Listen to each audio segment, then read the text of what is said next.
అంటారు అనేది చాలా స్పష్టంగా. తిరుపతి రెడ్డి గారు ఒక్క నిమిషం సార్, చెప్పండి శరత్ గారు. కాంగ్రెస్ అనేది ఇప్పుడు రేవంత్ రెడ్డి భజన పరుల సంఘం సార్.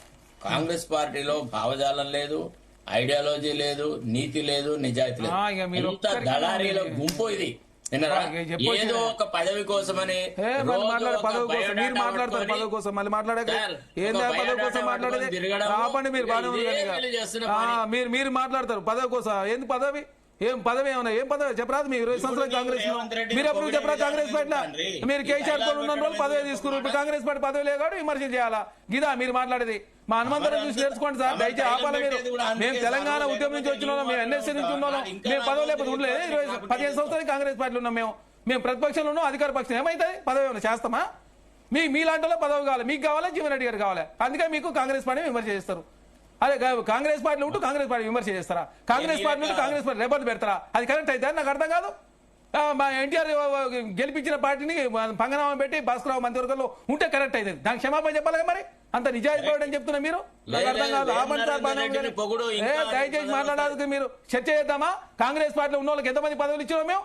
మీరు అనవసరం మా పార్టీ మీద అనవసరం నిందలేసే ప్రయత్నం ఏమన్నా రేవంత్ రెడ్డి కొత్త వచ్చి నాకు అర్థం కాదు. 2010 జాయిన్ అయితే కాంగ్రెస్ పార్టీ వర్కింగ్ ప్రెసిడెంట్ ఉండి ఎమ్మెల్యే పోటీ చేసి ఎంపీ పోటీ చేసి గెలిచిన తర్వాత తెలంగాణ రాష్ట్ర అధికారులకు వచ్చిన తర్వాత ముఖ్యమంత్రి అయితే మీరే మీ భిక్ష వల్ల ముఖ్యమంత్రి అని మాట్లాడతారు. నాకు అర్థం. మీరు మాట్లాడేటప్పుడు గౌరవంగా మాట్లాడాలా. మీరంతా ఏదో జరిగిపోతున్నాడో మేము భజన. ఎవరు భజన పనులు? మీరు భజన పనులు. మీరు పదవులు లేకపోతే వెళ్ళిపోతారు. మేము పదవులు లేకపోతే పదవులు ఉన్నా ఉంటాం, పదవులు లేకుండా ఉంటాం. మాకేమైతుంది? మేము భజన పనులు. ఒకసారి చెప్పండి శరత్ గారు, దయచేసి మధ్యలో ఊకే ఇంటరప్ట్ చేసి చెప్పండి. జీవన్ రెడ్డి గారు ఏం తక్కువ చెప్పరాదు. మరి ఇంటి రేపల్లి బెటర్ కరెక్టా? మరి మీరు చెప్పండి. మీరు ఒప్పుకుంటారా? రాష్ట్ర అధ్యక్షుడు మీరు ఉండాలి, కాంగ్రెస్ పార్టీ అధ్యక్షుడు మీరు అనుకో ఏం చేస్తాం? ఎప్పుడో సస్పెండ్ చేశారు మీరైతే. మేము కాబట్టి ఉపేక్షించిన కాంగ్రెస్ పార్టీ ఏంటంటే సరే పెద్ద మనిషి ఉండని అని చెప్పి అది కూడా మేము చేసిన తప్ప. రేవంత్ రెడ్డి గారు అన్యాయం చేసినట్ట. ఇన్నిసార్లు టికెట్ ఇస్తే అన్యాయం చేసిన అటు తీసుకొచ్చి ఆయన లేవనేసేనా? ఆయన ఏం లేవనేది చెప్పు. ప్రతి ప్రశ్న సమాధానం మేము చెప్తాం. ఏం లేవనేది చెప్పు. గంగిరెడ్డి గారు చనిపోతే కాంగ్రెస్ పార్టీ పట్టించుకోలే. ఆయనకి ఎమ్మెల్సీ టికెట్ ఇవ్వలే, ఎంపీ టికెట్ ఇవ్వలే, ఎమ్మెల్యే టికెట్ ఇవ్వలే, జిల్లా అధ్యక్షుడు ఇవ్వలే. ఆయన చెప్పిన వాళ్ళు అడ్లు లక్ష్మణ్ కుమార్ కు ఎమ్మెల్యే పదవులే. ఆయన శిష్యుడికి డీసీ అధ్యక్షుడు. మళ్ళీ కరీంనగర్ కు ఏమో తక్కువ చేసినా మాట్లాడు. ఆయన వల్ల ఏ నాయకులు లాభం జరిగింది చెప్పాలి మీరు. జగిత్యాల నుంచి ఒక నాయకుడి పేరు చెప్పు. ఒక వ్యక్తికి పదవి ఇచ్చిన వ్యక్తి పేరు చెప్పు. ఏమో మాట్లాడకుండా ఉంటున్నాం అని చెప్పి కాంగ్రెస్ పార్టీ ఏదో తప్పు చేసినట్టు రేవంత్ రెడ్డి తప్పు చేసినా మీరు మాట్లాడితే ఎట్లా? ఒక్క నిమిషం ఆగు మహానుభావ. ఇప్పుడు కాంగ్రెస్ పార్టీ కాంగ్రెస్ పార్టీ మీద మాట్లాడాలి. మీరు ఎనలిస్ట్ మాట్లాడాలి. మాట్లాడతారు. కాంగ్రెస్ లో ఉన్నారు కదా, కాంగ్రెస్ లో ఉన్నారు. ఏం చేసారు సార్? నుంచి వచ్చిన వాళ్ళకి అందలాలు ఎక్కించడము అనేది చేయడం వల్లనే నిజమైన సార్ పాత కొత్త కలయికుంటది. బీఆర్ఎస్ పార్టీ ఎవరున్నారు? బీఆర్ఎస్ పార్టీ ఎవరున్నారు? కాంగ్రెస్ ఎంతమంది భారతీయ జనతా పార్టీ ఆర్ఎస్ నుంచి వచ్చిన్నారు చెప్పు. ఒక కిషన్ రెడ్డి గారు తప్ప ఎవరున్నారు చెప్పండి. అడిగిన ప్రశ్న ముందుకు పోతారు సార్. ఆయన మాట్లాడనియారు సార్. ఆయన మీరు మాట్లాడు కాదు, మీరు ఎక్కువ టైం తీసుకుంటారు, తక్కువ టైం ఊకే మాట్లాడాలి.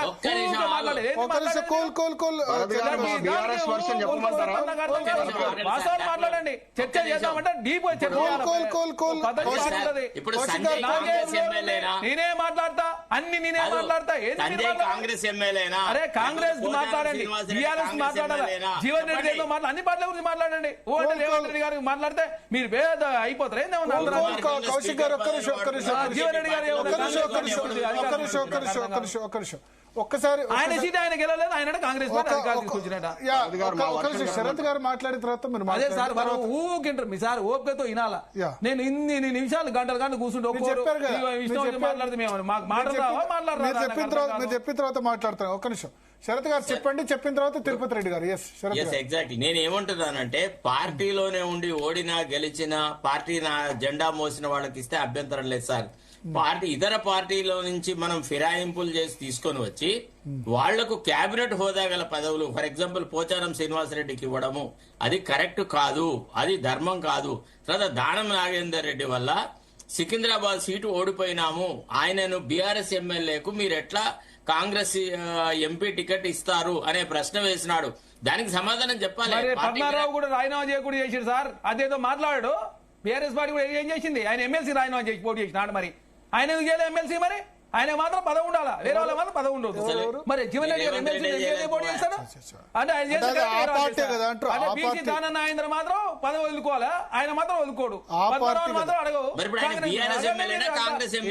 వయసు మళ్ళీ కొద్ది ఆయన మీరు అంతా బాగా మాట్లాడుతారు రాజకీయాలు, మీకు ఆయనకి బాగా తెలుసు. ఇక భలే ఉన్నది, మీరంతా చర్చ చేయండి.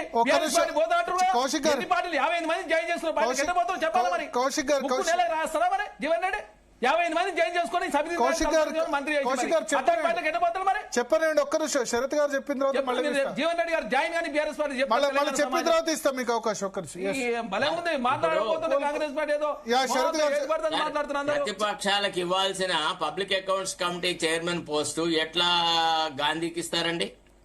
ఇట్లా వీళ్ళు చేసింది లుచా రాజకీయము. తర్వాత ఏ పార్టీ తీసుకువచ్చిందండి పార్టీ ఫిరాయింపుల నిరోధక చట్టాన్ని? కాంగ్రెస్ పార్టీ తీసుకువచ్చింది. కాంగ్రెస్ పార్టీ మొన్న పార్లమెంట్ ఎన్నికలప్పుడు ఏం చెప్పింది?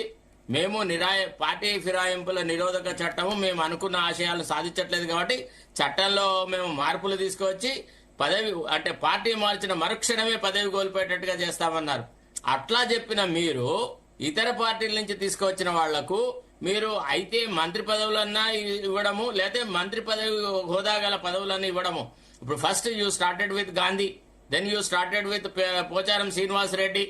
ఇట్లా మీరు చేస్తున్నటువంటి రాజకీయాల వల్ల మీరు గ్రహించట్లేదు.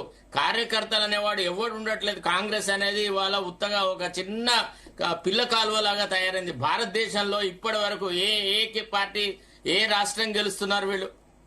మెజారిటీగా ఉన్న లాభసాటిగా ఉన్న ప్రతి చోట అంటే నీతి నియమము పార్టీ జెండా ఐడియాలజీ అనే దానికి తిలోదకాలు ఇచ్చినారు కనుకనే కాంగ్రెస్ ఈ దుస్థితికి ఈనాడు వచ్చింది.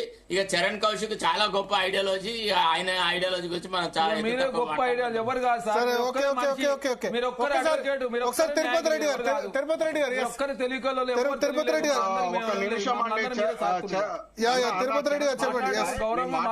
కొంచెం ఇంటరప్ట్ చేయకు, నువ్వు మాట్లాడుతున్నప్పుడు నేను మాట్లాడలేదు, కొంచెం ఇంటరప్ట్ చేయకు. నేను చెప్పాల్సింది తిరుపతి గారు చెప్పండి. మాట్లాడకుండా కానీ మాట్లాడియండి.